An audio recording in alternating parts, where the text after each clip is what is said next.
Good morning, good afternoon, good evening, depending on where you might be around the world. Thank you for joining today's webinar. Get your 4x4 in gear. My name is Eric Neighberg, and I run marketing and operations here at Scrum.org. And I'm joined today by one of our professional Scrum trainers, Jim Sammons, who's going to take us through our session. Good morning, Jim. Morning, Eric. Everybody else? So real quick, we'll take you through a couple of housekeeping items, and then I will turn it over to Jim. Jim, next slide, please.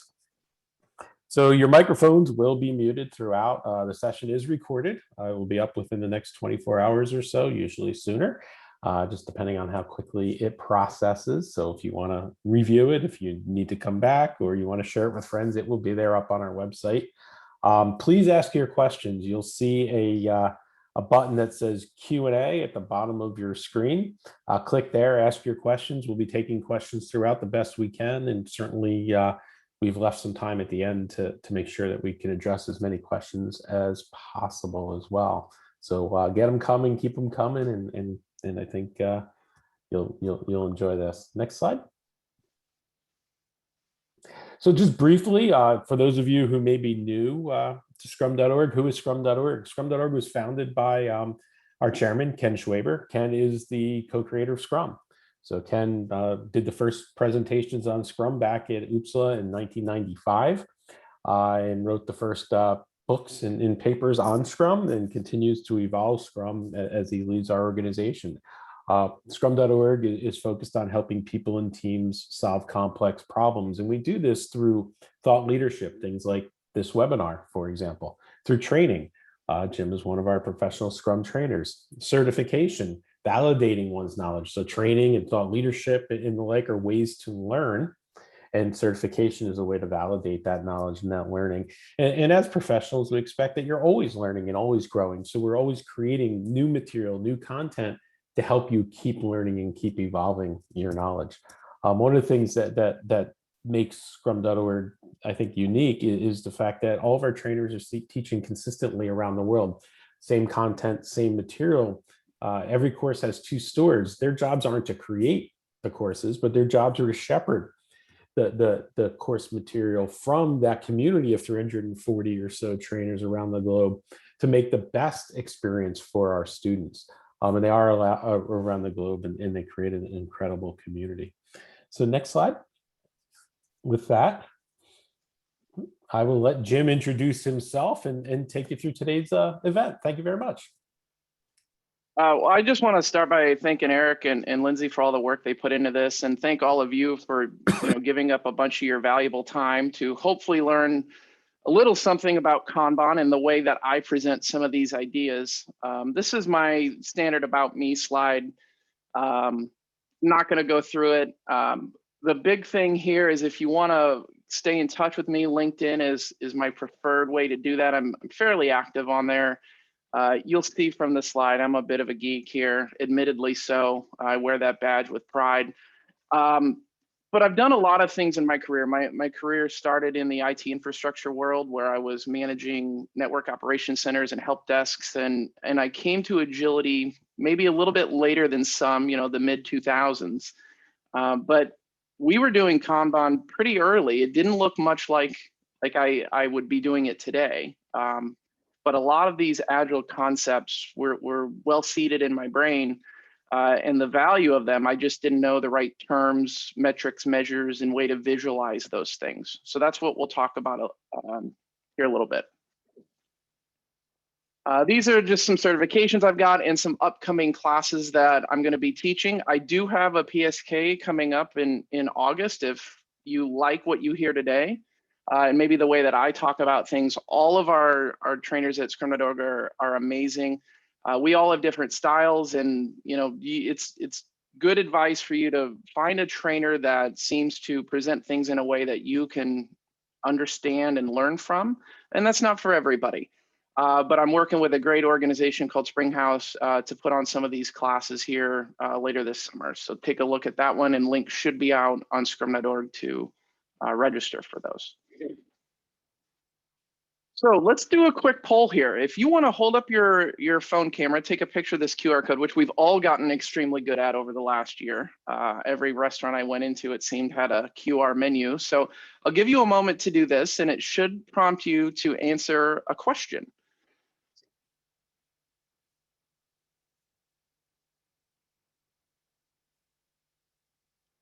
Let me go ahead and pull that up. So the code here at the top is if your camera was not working. So the question here is, are you doing Kanban today? And I'm really just curious to see kind of the difference in makeup, so we can talk about maybe what some of you are doing well and what you can add to your Kanban toolkit. Oh, it's very balanced right now.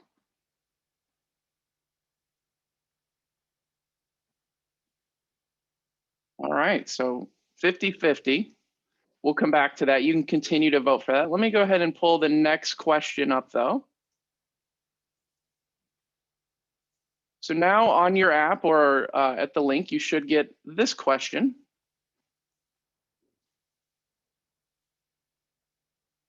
So what I'm asking here is, rate on a scale of 1 to 10, how easy is it for you to answer these questions today, doing what you're doing today?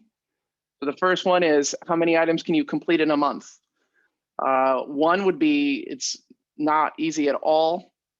10 would be, it's very. How long does an average item take?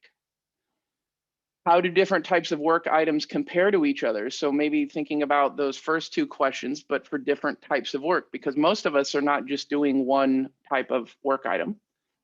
And then that bottom one, what is the slowest part of your workflow? So if you were to look at any process that your work flows through, would you be able to answer a third party's question, whether that's leadership, a teammate, a family member? What is the slowest part of your workflow? Okay, I see lots of votes. Looks like we got about 40 people voting, 44. Looks like around middle of the road. Okay, great. We will come back to these and we will revisit these here at a later point. But first, I'd like to talk about an analogy. So this is a slide that I pull up a lot during classes and different webinars. This is a famous picture from China of a traffic jam with a whole bunch of lanes, like 20, 30 lanes going down into a small amount. Now, let me give you kind of the next level here. So we've got some different cars if you look. We've got some black cars, some white cars, blue cars, and red cars. We think of these as our work items. We have to process all of our work for the most part, because work that enters our system should most of the time, if not always, leave our system. But it's trying to find the different types of work. So for this analogy, and all analogies will break down over time, but humor me a little bit if you will here. So black cars, these are our normal work items. This is just the standard type of work that your team is doing. And white cars, let's call those maintenance items, break fix, or just business as usual things that are maybe administrative in nature, just some sort of work that has to be done. But then we've got a mixture of these red and blue cars in there. We've got, maybe red is very important safety items or very high risk type of work. And blue is those hypercritical, game-changing innovation type work. So understanding the balance and how these different types of work move through our system is good. Now, Kanban is going to help us optimize the flow so that when we think a car is black, but it's actually blue, it's okay, because we want to make everything get through our system correctly. We want to be very careful about treating work differently. But it is good to sometimes, if we have clear definitions of things, to be able to measure different work item types and different times and bottlenecks and things at the work item level.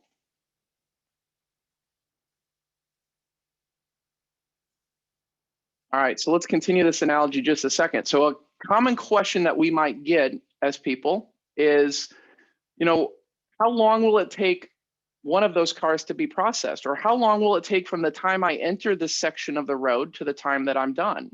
That might be something that a civil engineer or a city planner is looking at if this is their problem. How many items are processed in a given time span? Maybe it's hourly or daily or weekly. And then if you're doing project or product work, are we on schedule?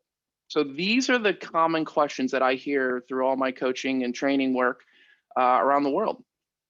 If you are getting different questions, let me know in the chat or throw something out there, and Eric will offer it up at the right time in the webinar here. But the bottom right there, guidance is, if we can focus on these 4 Kanban practices and 4 metrics, we can ask the right questions sooner.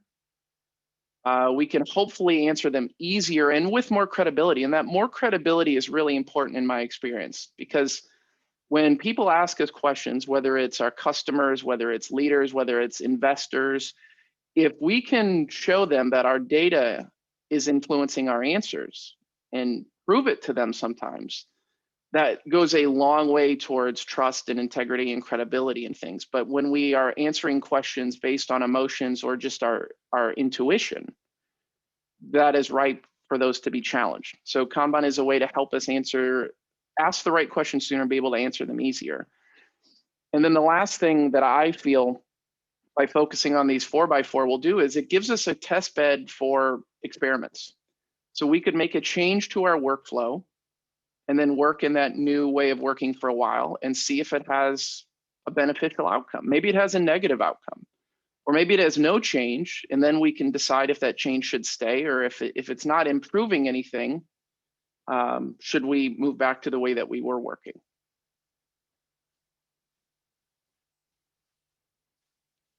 So the Kanban 4x4, this is just a mnemonic device. I'm one of those people that's very visual. When I was in school, I needed a lot of help remembering things. So the 4x4 is just something that I use as I'm coaching in big organizations or training to help people remember these things. Now, there's a second level of this that makes it even easier. Is I see 2 of these practices being grouped, and the other 2 are being grouped. So 2 of the 4 practices relate to our workflow, and 2 of them relate to our WIP. WIP is just simply defined as the active items that we're currently working on. So if we look at those 2 pairs, we see that we need to visualize our workflow, and then we need to inspect and adapt it. So we need to make it better. And then we should limit our WIP and then actively managing it. And many people say in other versions of Kanban, if you will say that limiting WIP is a form of actively managing it. But we know that we need to somehow constrain the amount of things that we're working on at any given time. And how you do that is heavily up to the people doing the work to decide how to limit their WIP. But Kanban without a WIP limit is not professional Kanban, in my opinion. And then we have a nice set of 2 pairs over on the metrics too. So we've got 2 that relate to active work. So our total WIP and the age of those items. We'll talk a little bit about that here in a moment. And then we have these other 2 metrics, cycle time and throughput, which answer different questions, but both are historical. They're backwards looking metrics, what we might call a lagging metric. So we don't know what our cycle time and our throughput is until work is done. WIP and work item age are leading metrics. So they're things that we can look at today that will help us make a change that will affect the future. So that's kind of the 2 pairs under each of these practices and metrics.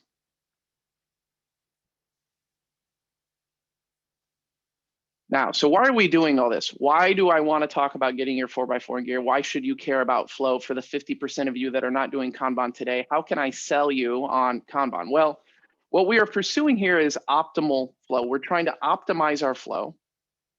And there is no perfect flow. Let me just unfortunately disavow you of that thought. I wish there was. There's no perfect WIP limit. There's no perfect workflow. But what we're trying to find is the right balance between being effective, efficient, and predictable. And I gave some simple definitions for that. And an effective workflow is one that delivers what people need when they need it. An efficient workflow is one where all the pieces and parts of our workflow are operating as optimally as possible. And that might mean everybody's got some valuable work to do. Nobody's waiting on others. We've eliminated as many dependencies as possible. We have nothing stuck in our workflow. And then predictable.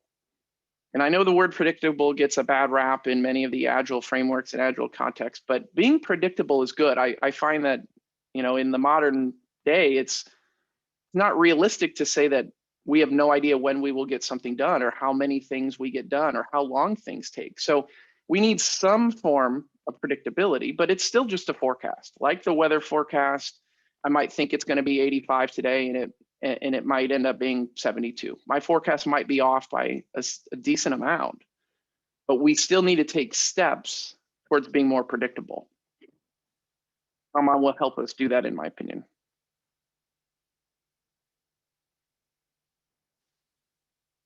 I do think it bears noting that our 4x4 needs some fuel, and one of the best pieces of fuel there is empiricism.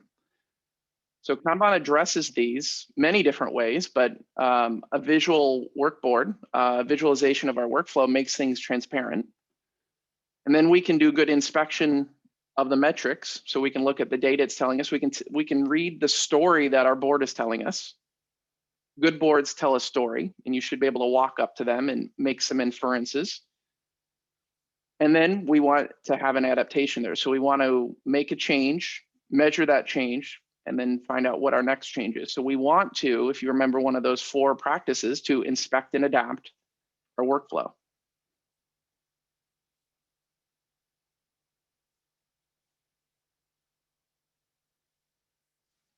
So let's talk about that first pair of practices. So the first pair is defining our workflow and then inspecting and adapting it. So here's just an example from the internet of an example board. Now, be very careful. There is no one perfect board. There's no one board to rule them all. And your board can show many different things, but at a minimum, we need to do, 4 or 5 of these items that I have called out here to have a good visual workflow. So if you look at number 1, the team here has delineated between a couple different types of work. So they have some epics and some stories that might align with your type of work. Could have different types of tasks. You might have different types of epics, different types of work items. Kanban doesn't care, but understanding when we're comparing one metric of one type of work to another, if that's a good comparison or not. So if I think back to my traffic analogy, if I measure the rate at which an 18-wheel semi-trailer moves through a system might be different than comparing it to the metrics of a small scooter or a motorcycle or something like that. So we need to understand when it is and when it isn't right to compare our data. This board also has some explicit policies. So there could be policies on how work gets ordered, how work gets pulled in, when work is considered done. That's another type of a policy, is what is our start time and end time for any type of work or any stage in our workflow. And then WIP limits, item number 3, if you look at those numbers there, that's saying that, here, for example, in the user story preparation, it looks like they have a WIP limit of 15, and that 15 applies to both columns here. We can see that that is a WIP limit. Now, WIP limit is a little bit of a misnomer. And because it's not a limit, it's our best guess towards optimal WIP. So you kind of want to fill to your WIP limit. So if you find that you have a WIP limit of 15, but you routinely only have 8 or 9 things in there, your experiments based on that WIP limit of 15 are suspect.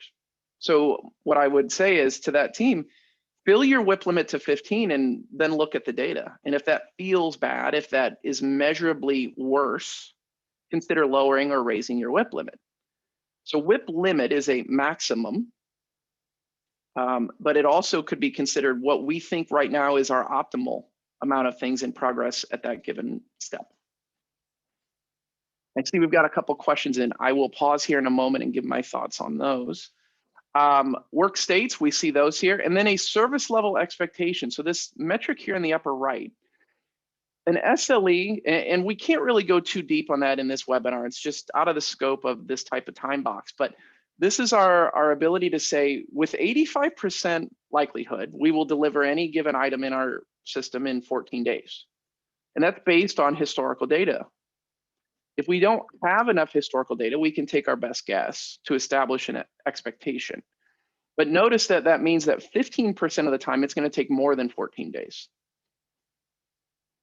And SLE is a great way to answer stakeholders' questions about when am I going to get this new thing that I just asked for? And it's based on, like I said, historical data, ideally.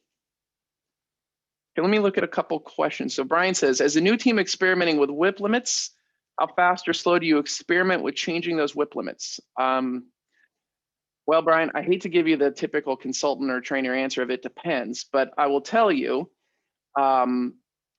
it's based on the amount of your data. So if your workflow is processing a lot of items, it might only take you a week or two to see the impact of changing your WIP limit. But if you're only processing and have a throughput of, let's say, 6 or 8 items, you might need a much longer data set to see a tangible difference in raising or lowering a WIP limit. So it really does depend, but just know that it's, a throughput and cycle time are lagging. So we don't know how we're affecting them for a period of time. And that period of time is very different for every system, but just make sure you give it enough time to make a good decision there. Julian asked, what are the best digital tools? I mean, there's so many. Kanban is great. Lean Kit has one. Azure DevOps will do this. That's really good. That's what I'm using a lot now with my client. Jira has all this built in. So there's many different tools. Those are a few. If you want to go do further research or ping me offline and I can, kind of give you a little bit more detail. Prakash says, do we need to define different SLEs for each work item type?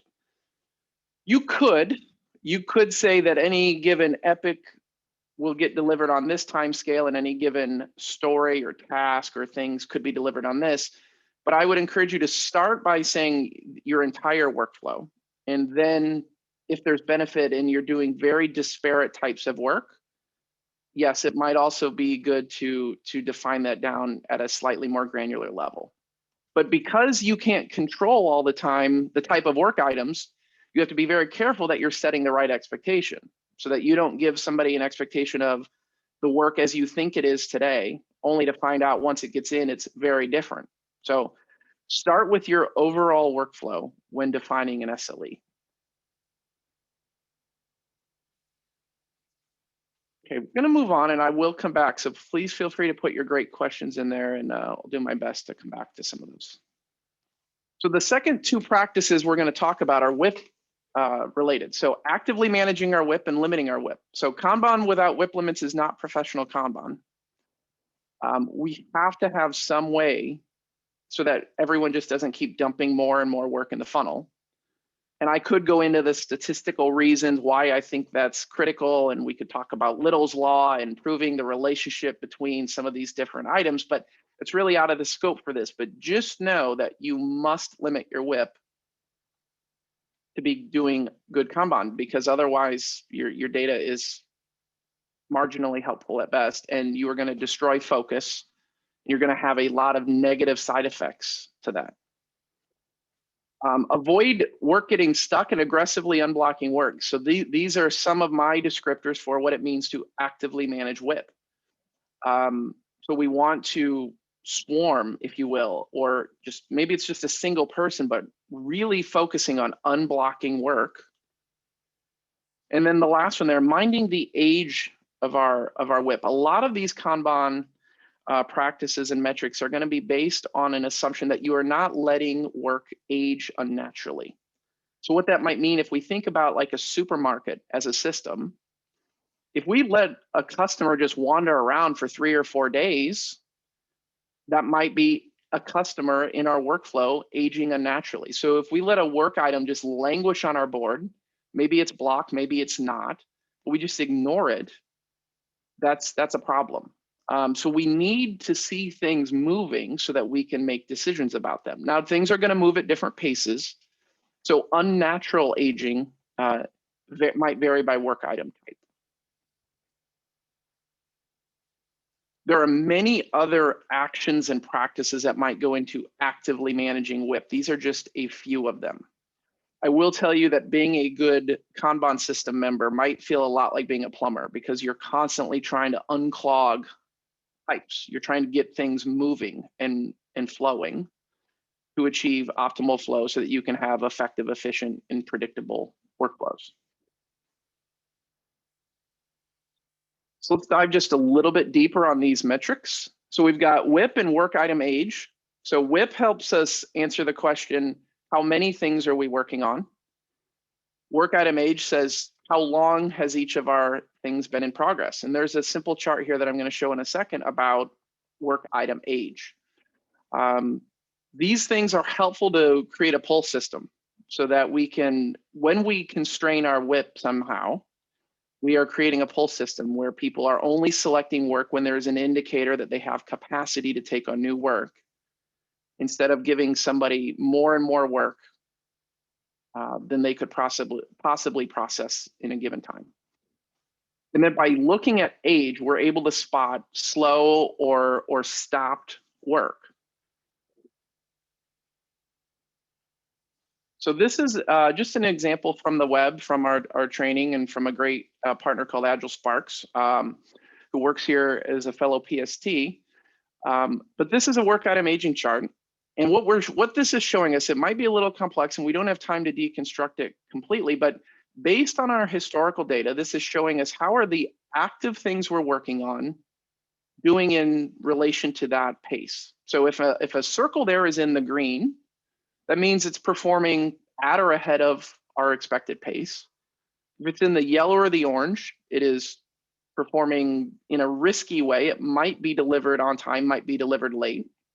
And if an item is there in the red, that means that if we don't take action or something atypical happens, this is going to miss our service level expectation. This is a great visual to look at as a team. Now, this team has, I don't know, 10 or 12 different work items here. Your team might have 50 or 60, or maybe it only has a few, but this is using data. So using a tool to help create this is pretty helpful, but not required. This is also a phenomenal artifact to look at in a daily Scrum or in a daily meeting as a team.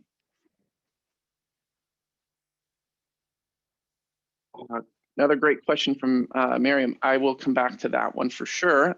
So the other two metrics we talked about briefly, cycle time and throughput. This helps us answer the questions, how long and how many. So these are common questions we get. How long will it take to get an average item done? We normally measure this in days. And how many things do you get done in any given time box? It is also important that we're comparing apples to apples when we're talking about metrics. If you're going to show somebody your cycle time for a quarter, make sure they know that, versus the throughput for a week or a month or a sprint, whatever your time box is there. You don't have to always match them. Just make sure you're clear on what you're talking about.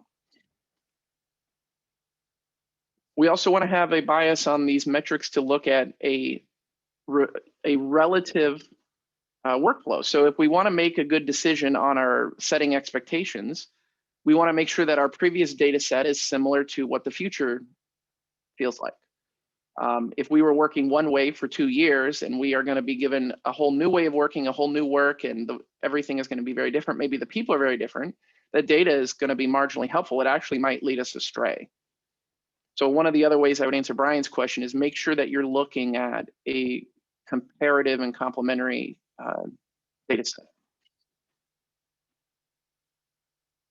Cycle time and throughput are excellent things for teams to judge how are they doing, are they improving, and also setting good expectations when we're looking at backlogs, roadmaps, we're looking at customer demand, etc. Then we've got some charts here. Now these might be a little overwhelming. You might think that these are very complex to create. So let's talk about that one on the upper left. That's a cycle time scatter plot. Now, this team has a lot of different work items. And all we're showing on this work item is every day we're making a little dot on a graph, and we're saying how long did it take to complete that item. So each of those blue circles and red circles says, for this given item, maybe we're looking at this one up here, which looks like about, I don't know, March 5th. 2018, it took about 38 days to complete. So we're just drawing a circle. So on a day where you don't complete anything, you don't have any circles. On a day that you complete 5 things, on that vertical axis, you might have 5 circles.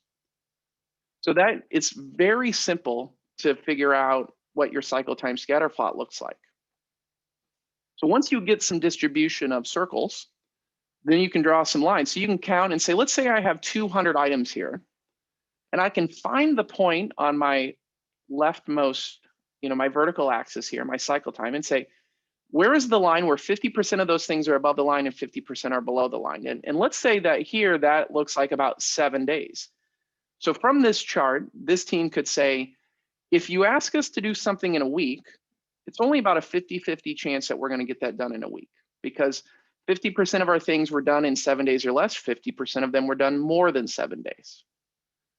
Now, if you give me 16 days to get something done, now I can tell you with 85% probability that that item, whatever it is, will be delivered in 16 days. We like the 85 percentile because it preserves a significant amount of predictability while maintaining the right amount of flexibility. But you could look at other percentages and things like that. But just know this is it looks complex, but this is just a simple visual to track how long any given thing took to get done on a given day. And then you can make a lot of good expectations and forecasts based on this. This chart is feeding that work item aging chart. One last call out. So we see some blue circles and orange circles and some red ones here. We don't know what those are. They could be different types of work items. They could be emergencies versus normal work. We don't know, but it might be a good idea to say, well, show me what's the cycle time of just my blue work items? What's the cycle time of my orange work items and my red work items? So that's one way to answer somebody's earlier question, that you might look at different work item types and get the cycle time of each. Now, the other chart in the bottom right-hand corner, this is our throughput, and this is just telling us how many things did we get done each week. And it's simply just a count by week. So here in January of 2018, it looks like this team did 13 things. The next week looks like they did about 9 things, then 9, then they had a nice week where they went up to about 22. We don't know what those are, but tracking our throughput over time can start to give us another key Kanban metric to answer about how many things do we get done in any given time frame. So we could look at this weekly, sprintly, monthly, quarterly, etc. Let me pause there and go review some questions. Miriam says, is there any consequence to reevaluate the WIP limits if the team cannot deliver as scheduled? So there's a lot to unpack there around deliver as scheduled, but if they're missing their own expectations more often than not, I would say absolutely. They should be reevaluating the workflow as a whole to say, why are we routinely missing our own expectations? So that would tell me that some of their metrics are trending in the wrong direction. If deliver as scheduled means somebody is enforcing a deadline on them and they're not able to deliver, I would say that raising or lowering your WIP might not be the right action at all. That might be a consequence of unrealistic expectations, unclear work. There could be a lot of things around deliver as scheduled. So I'm not sure, but there are always going to be consequences to raising or lowering our WIP. We just don't know if they're positive or negative consequences. Marcus asks, how do you deal with different items, with items that are very different in nature and very different completion times? So this is an example. If you have a single team or you're visualizing a workflow with very disparate work items, you're definitely going to want to tag those and look at the metrics differently. So you can have one board that visualizes very different work, as long as you're very clear on what you're measuring and all of that. But understand that if the same workflow is affecting work differently, an improvement to that workflow, if you force everything through it, could have a positive effect on one work item type and a negative effect on another work item type. So you might decide, let's visualize this type of work in a different workflow if it's very different. So be careful there. You could establish WIP limits at different levels. Professional Kanban doesn't mandate that, how to constrain WIP. So you could say work items of this type have this WIP limit, work items of this type have this WIP limit. I would tell you though, and I would caution you, that's more of a complex way to start. I would start simpler and then add that complexity in if you need it. And just know that upping WIP limits could be a way to hide an anti-pattern somewhere there. So be very careful about those things. Flor says, what are your thoughts of the combining Scrum and Kanban as an answer? You'll see here in a moment, I'm a big believer in the combining Scrum and Kanban, but I'm very careful to say that it is not Scrum with Kanban. It's not Scrumban. It's Scrum with Kanban is a thing. So if we want to say we're going to add professional Kanban practices to Scrum, that does not mean we can stop doing a bunch of Scrum and do Kanban. We have to be very careful to guard against what I call cafeteria agility, saying, well, I'm just going to pick and choose some of these items of Kanban. I'm going to have a Kanban board and maybe I'll measure my throughput, and I don't want to have a retrospective, and I'm not going to limit my WIP. And now I'm doing Scrum with Kanban. That is neither Scrum nor Kanban if we're not limiting WIP and if we're not holding a retrospective. So be very careful that we are doing the minimum practices of each, and we might add things on top of that. So Scrum and is fine, Kanban and other things is fine, but understand that there are minimums to be doing professional Scrum and professional Kanban, in my opinion.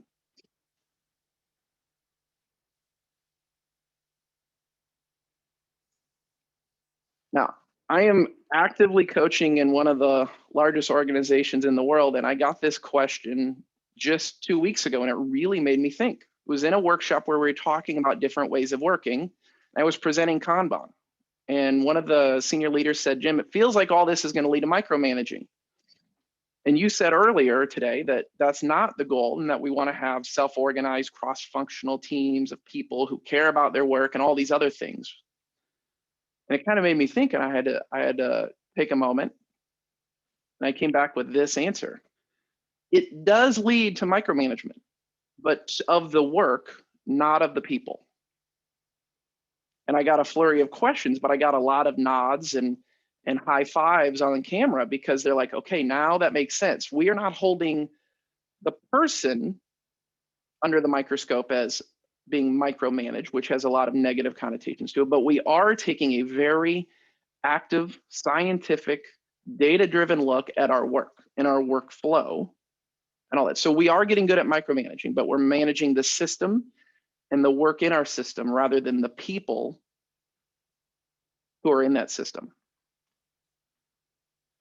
So if this was a helpful idea, I just wanted to offer it up today, because this is a common concern that I've heard from many other people. Just it wasn't stated as clearly and eloquently and as boldly as the person in my workshop did. Kind of leads me to my next point, which is Scrum and Kanban are what I call an illuminator. So they're going to highlight things for us. They're going to shine a light in our dark corners. They're going to show us things that we might not have known about. They might show us a bottleneck in our workflow. They might show us that different work items need to be handled differently, or that they have very different cycle times and throughputs. We have to do the work. We have to think about the hypotheses, run the experiments, inspect and adapt the data in the workflow to fix those issues. But Scrum and Kanban are both extremely good, because of their focus on transparency and inspect and adapt, to find these problems. But it's still people that have to solve it. So again, if you think about Kanban facilitators or Kanban system members, we're all kind of plumbers. So in Scrum, we're a lot of time we're facilitators, teachers, coaches, mentors. Kanban, you're like a plumber. You're trying to find that optimal flow so that we can be effective, efficient, and predictable. Okay, let me go and see if there's another question here from Max. Max says he's coaching a team using Kanban, Agile forecasting using Monte Carlo. Mandatory tasks without value. So I would read that as, these are things that have to get done, but maybe they're not direct value to a customer or stakeholder. Does this still make sense to inspect how long issues take? We ignore with value take, we ignore in our inspection phase, the non-value items. Okay.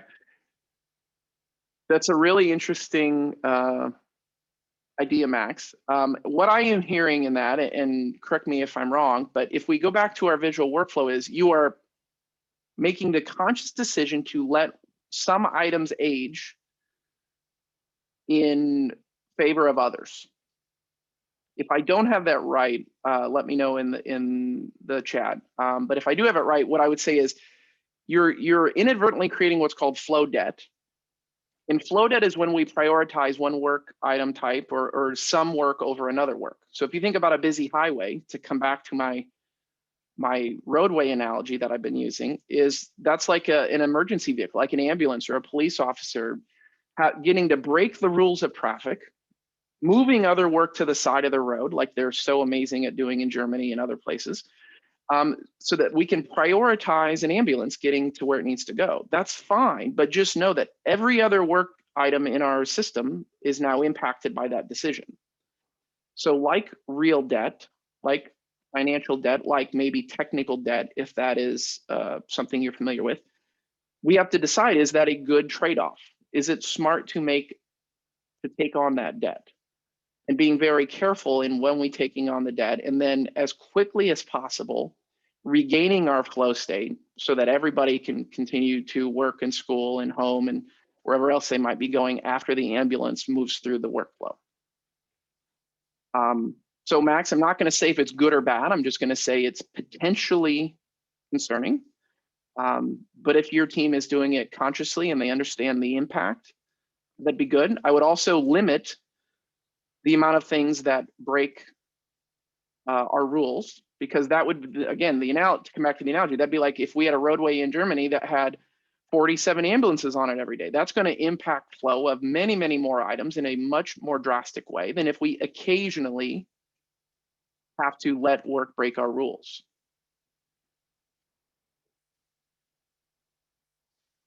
So here are some tips these are just my tips. These may not be aligned with other trainers, coaches. These are just things that I have found to be generally helpful for teams.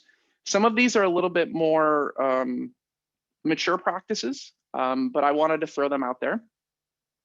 Working your board right to left is just a really good practice to focus on flow. So I'll come back in a moment to our Kanban board, but if you think about, if we're starting at the left of our board, we're talking about our work, or we're talking about blockers or impediments or anything that might be in our way, it feels kind of like we're pushing work into the system. Whereas if we start at the right and we say, what will it take for this item to move one step to the right in our workflow? That feels like a pull. That simple change, when I introduce it to teams, seems to have almost universally a positive benefit. Making policies explicit, visible, and revisit them often, that's a key one, right? So we know that in professional Kanban, we need explicit policies. We need to know, how are we going to actively manage WIP? How are we going to constrain WIP? We need to define our workflow. Our definition of workflow is a type of a policy. This third one has come up a lot for me in the last few months, is when we focus a lot on tools. And tools are great, but they don't make us agile. They're not going to make things flow better. But think about what questions are hard for you to answer today. What questions are you going to need to be able to answer next month, next quarter, later this year? And set up your workflow and your tools so that those are really easy and therefore inexpensive to answer, and that they're hopefully helpful. But even if they're not helpful to you, if they can save you time to answer some stakeholders' questions 6 months from now, because all you have to do is add some little color to an item or add a field or a flag to something, go ahead and do that now. And then later you might find that information is helpful. So like to Max's point about different types of work items. Waiting to be started isn't the same as blocked. So blocked in my definition means we are waiting on something's in our way, et cetera. It doesn't just mean work is building up and I just don't have time to work on it. So all my honeydew tasks or my little Post-its around my office here, those aren't blocked. The only blocker there is me. I just need to start.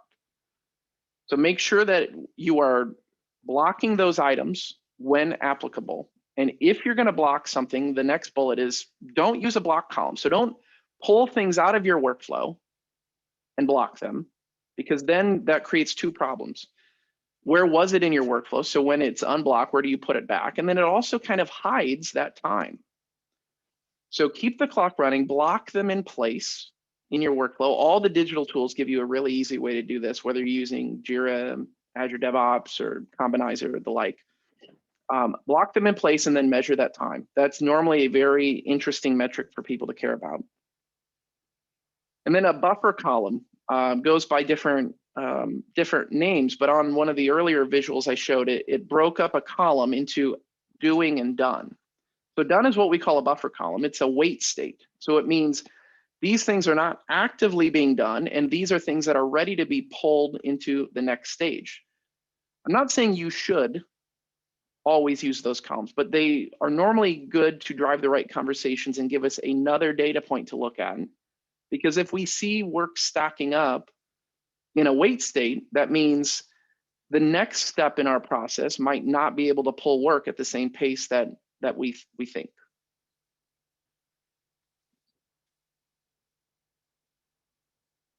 Okay, and lastly, I can't leave a webinar without getting this out there.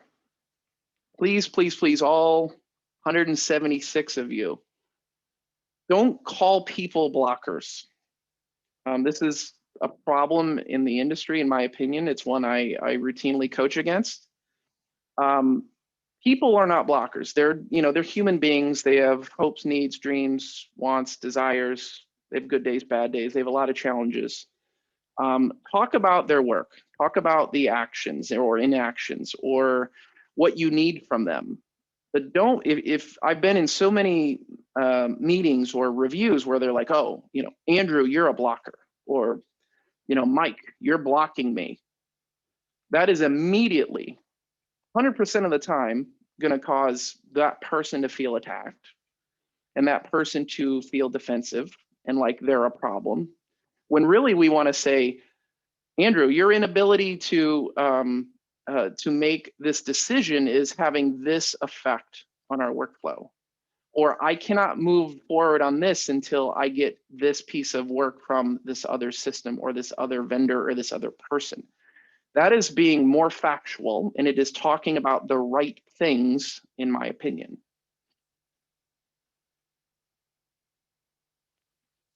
So here's a quick reminder. People are not blockers. Their work, actions, inactions, behaviors, attitudes, everything else could be. Just be careful in how you phrase that and think about how it would make you feel if you showed up to 2 meetings a week, 1 meeting a day, and were routinely pointed at and called a blocker. So Jim, there was a question that came in the chat rather than in the Q&A, so I'm not sure if you saw it, but Thomas asked, and it's related to the previous slide, is it really the number of items or the number of story points? Items can have rather different efforts to complete. Right. So story points and any other type of estimation is good, but throughput is really a count of things. And Kanban doesn't mandate estimation. Very disparate sized of work items can go into a system. So if you think back to the Chinese roadblock, there were big vehicles, small vehicles, et cetera. And we could still take a lot of good actions and data away from that by looking at it in mass. Now, it may be a good technique for many people to estimate their work, but throughput is a count. Other terms like velocity or other things could be helpful. Use them as needed. Kanban focuses more on what I call what's called right sizing, which is what is the right size of an item in our workflow. So if I like to think about restaurants, again, like there are big restaurants and small little mom and pop diners. If a group of 2 walks into a large restaurant that has their profit model, their workflow, their physical location set up to accommodate parties of 4 to 12 on average, if a whole bunch of individuals or pairs come into that workflow, that might stress that system in a certain way. Versus if a bunch of large groups of 10, 12, or 15 go to your small roadside diner, that's going to stress that system. So what is the right size of an item varies on workflow, and it might even vary by work item type in a Kanban model. But there definitely is value in understanding the impact that size has on our workflow. Frederick Wheeler throws out there items of value. So yes, understanding the value of things might come out in our explicit policies. So if you are defining value differently or size differently, you might have a explicit policy that says, when you are ready to pull work in this order. So maybe we have a value metric that we want to use as a guide or an influencer. Andrew Hall says, when Kanban metrics, how do you coach leadership on these new metrics they've never seen before? They want to track metrics per team to drive work dates. I don't mind that leadership wants to look at metrics per team in relation to dates, but it's the word drive there I have a problem, because we're going to be able to forecast using probabilistic metrics, likely dates. So that's not a bad thing. I would say, to answer your original question of how do I coach leadership, is it starts by exposing them to these metrics and what goes into them. And then we normally play a number of games or simulations that are analogous to their work to say, this is how we would measure things like cycle time and throughput and work item age in a simple way. Then we apply that to their real work, their real backlog. And normally, in my experience, people are able to make that connection between the analogous simulations of Kanban and Scrum to their real work. That's my technique to teach, is to use things that we can all understand and then quickly move into applying it to their real work. Stuart says, what if your work items are varying sizes? It's difficult to size them similarly. Well, Kanban doesn't care. Just dump them in the system, measure them. I was talking to Dan Bacani, one of the the real thought leaders in this Kanban space, and he reminded me of this just this week.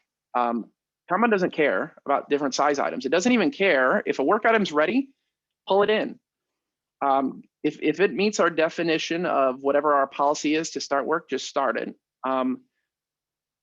So Stuart, that data will normally come out once you have a significant enough data set. You'll still be able to make good decisions based on that, but you will almost naturally, as a group, start to find what is a right size of items and learn what is good, what moves quickly, what moves slowly, what things should we break down, etc. But Kanban itself does not care.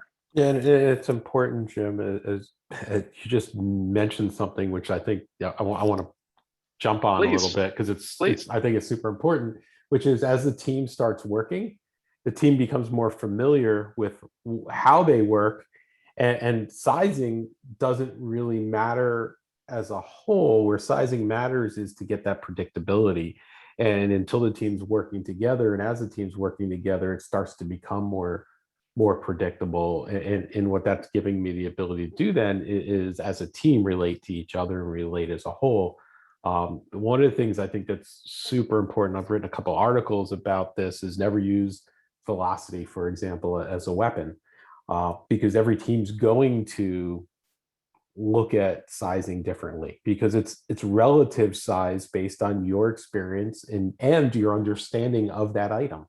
And then, as you're working towards your sprint goal and bringing those items in, you're learning, and you may find out you were wrong, and that's okay, right? As you're learning and doing, you're going to realize maybe it was smaller, maybe it was harder.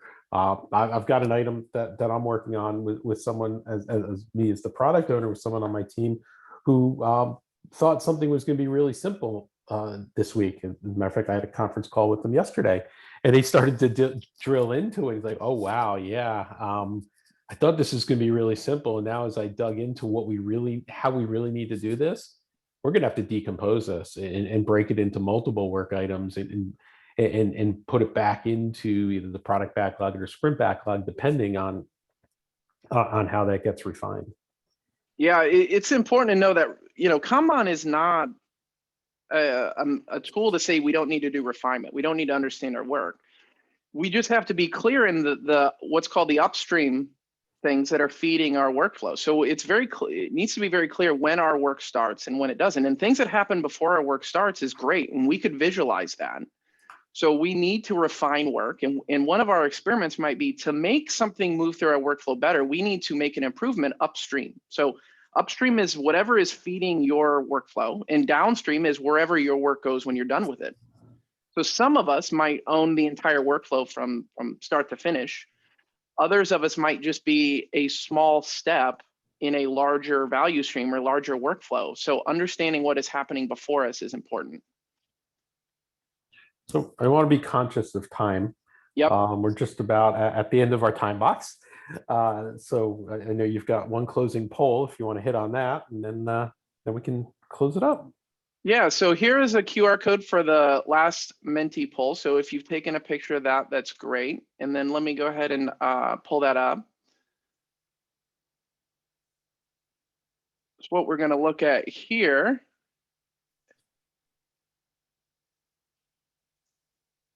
and I'll go back and look at these and do that is right here. So which of the 4 practices do you feel will be the most challenging for you? So inspecting and adapting your workflow, it seems like limiting WIP and actively managing our WIP are the big leaders right there. Visualization is really the easiest, in my opinion, for most people. We just throw to do, doing, done on a wall and we call it done, right? And I will tell you that that's tongue in cheek for me. To do, doing, done is not nearly granular enough for me to help somebody. The next question, which of the 4 metrics do you feel will be the most challenging? This is always an enlightening question for me here. Let's see where the data comes out. And while I'm waiting for these to come in, I'm going to answer Tiffany's question. So how do I determine the probability scale on the cycle time chart? I will pull that up here when we're done, but you basically just count your items and draw a horizontal line if you're going to do it manually and say, where are 50% of the items above and below the line? Where are 75% of the items above and below the line? So if you have 100 items that you're visualizing on a cycle time chart, wherever 75 of them would be below the line and 25 of them would be above the line, that's where you would draw your horizontal 75% line. And I can show that. Most of the tools will do that for you. So work item age, emerging clearly as the most challenging one to do, not surprised, because it requires other inputs. So that's why I think it's the hardest, in my opinion, as well, is it requires us to have significant data and cycle times and other things to feed that work item age, but it's very critical in seeing bottlenecks. And then the last question, so now that you know about the 4x4, how many of you still say you're doing Kanban? How many of you have now unfortunately realized you're not doing even anything close to professional Kanban? And then the middle ground there, my favorite golden retriever, how some of you are probably very close and can make some quick tweaks towards professional Kanban. So remember, we had 50-50 before the beginning of the webinar. So it's a little less, but I think more people have probably realized they can make some changes and improvements to get to those 4 practices, 4 metrics to get to good Kanban. Awesome. These will stay open. Let me go back to your slides, Eric. Do you have anything you want to say just to close this up around these? Thank you, Jim. Thank you to the audience. I want to be conscious of the time box. Keep learning, always keep learning. Check out the learning paths, and everyone, please be safe out there. Thank you. Thank you so much, everyone. I'll try and keep monitoring the chat for a little bit and answer any questions if I can. Bye all.